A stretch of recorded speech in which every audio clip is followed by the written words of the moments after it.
Welcome বন্ধুরা। আজকে তোমাদের সঙ্গে একটা খুব ছোট্ট গল্প শেয়ার করতে এসেছি। গল্পটা ভীষণই ছোট কিন্তু খুব সুন্দর, মনকে অনেক প্রেরণা যোগাবে, খুবই ভালো। আমাদের দরজায় প্রতিদিন আমাদের ভাগ্য এসে কড়া নাড়া দেয়, কিন্তু আমরা বুঝতে পারি না। কখনো কখনো ভুল বুঝে ভাগ্যকে আমরা অ্যাভয়েড করি, সরিয়ে দিই, পরে মাথা খুঁড়ি, কিন্তু সেই সুযোগ তো আর আসে না।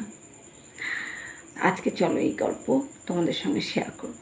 খুব সুন্দর একটি ছোট্ট কাহিনী। একটি পেট্রোল পাম্পে একটি ছেলে কাজ করত। ছেলেটা রোজ কাজ করত, আর সুন্দর সুন্দর নতুন নতুন নানান রকম গাড়ি আসতো। সে সব গাড়িগুলো দেখতো আর ভাবতো, এরকম যদি একটা গাড়ি আমার থাকতো কত না ভালো হতো। একদিন ওই শহরের সব থেকে দামি গাড়ি পেট্রোল পাম্পে চলে এসছে পেট্রোল ভরার জন্য। ছেলেটাকে পেট্রোল ভরতে বললো ডেকে ড্রাইভার। ছেলেটা যখন পেট্রোল ভরতে গেল, তখন সে গাড়ি চতুর্দিকটা দেখছে খুব সুন্দর করে। তার চোখে মুখে একটা খুব আশা, খুব আকাঙ্ক্ষা যে এরকম গাড়ি যদি আমি একটা কিনতে পারতাম। গাড়ির ভেতরে বসেছিলেন ওই গাড়িরই মালিক। সে তার চোখ মুখ দেখে বুঝতে পারলো। সে তাকে ডেকে বলল যে কি ভাবছো? বলছে, না স্যার কিছু না, ভাবছি এত সুন্দর গাড়ি আপনি কি করে কিনলেন? বলে, কি করে কিনেছি? মেহনত করে কিনেছি, কষ্ট করেছি, বুদ্ধি খাটিয়েছি, তবে না এই জায়গায় এসেছি আস্তে আস্তে। তো তুমিও কি চাও এরকম একটি গাড়ি? বলে, চাইলেই কি পাওয়া যায় স্যার? চাইলে তো পাওয়া যায় না। বলছে, অবশ্যই চাইলে পাওয়া যায়। তোমার যদি সত্যি এরকম একটা গাড়ির প্রয়োজন হয়, তাহলে আমার এই কার্ডটা রাখো। একটা ভিজিটিং কার্ড দিল, এই কার্ডটা রাখো, আমার সঙ্গে যোগাযোগ করো। আমি তো তোমার সঙ্গে এখন কোনো রকম কথা বলতে পারছি না, আমার সময় নেই, সময় খুব কম। বলে ভদ্রলোক চলে যায়।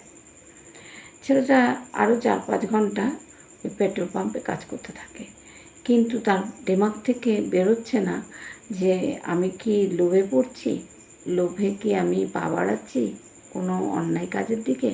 কি জানি আমাকে দিয়ে কী কাজ করাবে, হয়তো কোনো খারাপ কাজই করাবে। নাহলে এত বড় গাড়ি এখনকার দিনে কেনা যায়?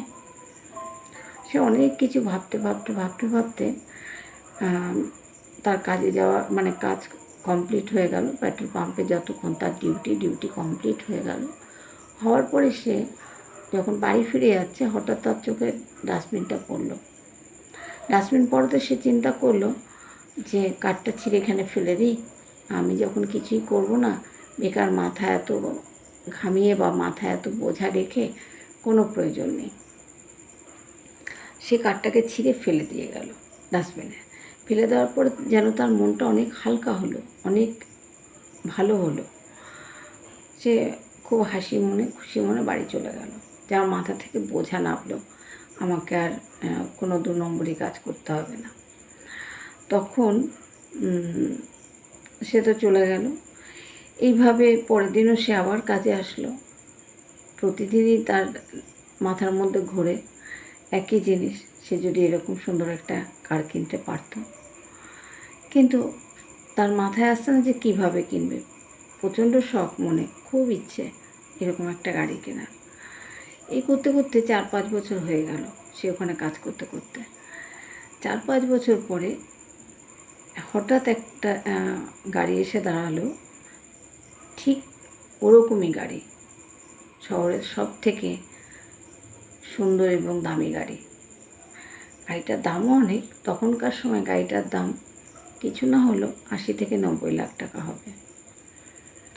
ছেলেটা আবার সেই গাড়িটাকে দেখতে লাগলো। তখন পেট্রোল ভরতে গেল, পেট্রোল ভরতে গিয়ে দেখতে লাগলো। তখন ভেতরে যে মনে বসে আছে গাড়ির মালিক, সে জিজ্ঞাসা করলো, কি দেখছো? তো সেই সেম কথা। তা বলছে, ভাই দুঃখ করছো কেন? এই গাড়িটা তো তোমারই হতে পারতো। বলছে, কী করে? বলে, আগে তুমি 5 বছর 5 বছর আগের কথা তুমি চিন্তা করো। তোমাকে এরকমই গাড়িতে বসে এক ভদ্রলোক একটা ভিজিটিং কার্ড দিয়ে গিয়েছিল, সেই কার্ডটা তুমি ছিঁড়ে ডাস্টবিনে ফেলে দিয়েছিলে। আমি কিন্তু সেই কার্ডটা তুলে অনেক কষ্ট করে জোড়া লাগিয়েছি। তারপরে এই মালিকের সঙ্গে আমি যোগাযোগ করি, সেই ভদ্রলোকের সাথে। বলে, আমি ওখানে ফেলে দিয়েছি ডাস্টবিনে, তুমি কি করে জানলে? বলে, আরে আমি তো ঝাড়ু লাগাতাম এখানে, না? ভালো করে মনে করে দেখো, 5 বছর আগে আমি তো ঝাড়ু লাগাতাম, পয় পরিষ্কার করতাম এখানে। আমি তোমাকে ফেলে দিতে দেখি এবং সেই মালিকের আর তোমার কথাবার্তাও শুনি। তো আমি তখন ওই কার্ডটাকে খুব কষ্ট করে জুড়িয়ে সেই নাম্বারগুলোকে মিলিয়ে আমি ভদ্রলোককে ফোন করি। প্রথম আমাকে খুব কষ্ট করতে হয়েছে, অনেকটাই কষ্ট করতে হয়েছে। তারপরে আমাকে টিম বানাতে হয়েছে। টিম বানিয়ে টিম লিডার হয়ে সেই মালিকের নানান রকম পথ প্রদর্শনী ওনার কাছ থেকে নিয়ে আমি সেইভাবে এগোতে থাকি। আজকে আমি এই গাড়িটার মালিক এবং আমার আজকে প্রচুর প্রচুর প্রচুর প্রচুর ইনকাম। এটা তোমারই হতে পারত, কিন্তু তুমি সেদিন এটার মূল্য দাওনি। তাই আমি বলি কি বন্ধুরা, সময় থাকতে মূল্যটা দেওয়া উচিত। আমরা সবাই বুঝি কিন্তু সময় আসলে বুঝি না। তখন আমরা অন্য কিছুতে মত্ত হয়ে থাকি, অন্য কিছু ভাবি, অন্য কিছু চিন্তা করি। যেরকম আমাদের যদি কেউ ভালো বুদ্ধি দেয়, আমরা চিন্তা করি এই যে ভালো বুদ্ধি চেঁচে দিতে এসছে, নিশ্চয়ই এর পেছনে কোনো কারণ আছে, এর কোনো স্বার্থ আছে, ঠিক কি না? কমেন্ট করে জানাবেন আমি ভুল বললাম না ঠিক বললাম। কমেন্ট অবশ্যই করবেন, আর হ্যাঁ, লাইক করতে ভুলবেন না। থ্যাংক ইউ বন্ধুরা, আজকে এই পর্যন্ত। আবার পরের ভিডিওতে দেখা হবে।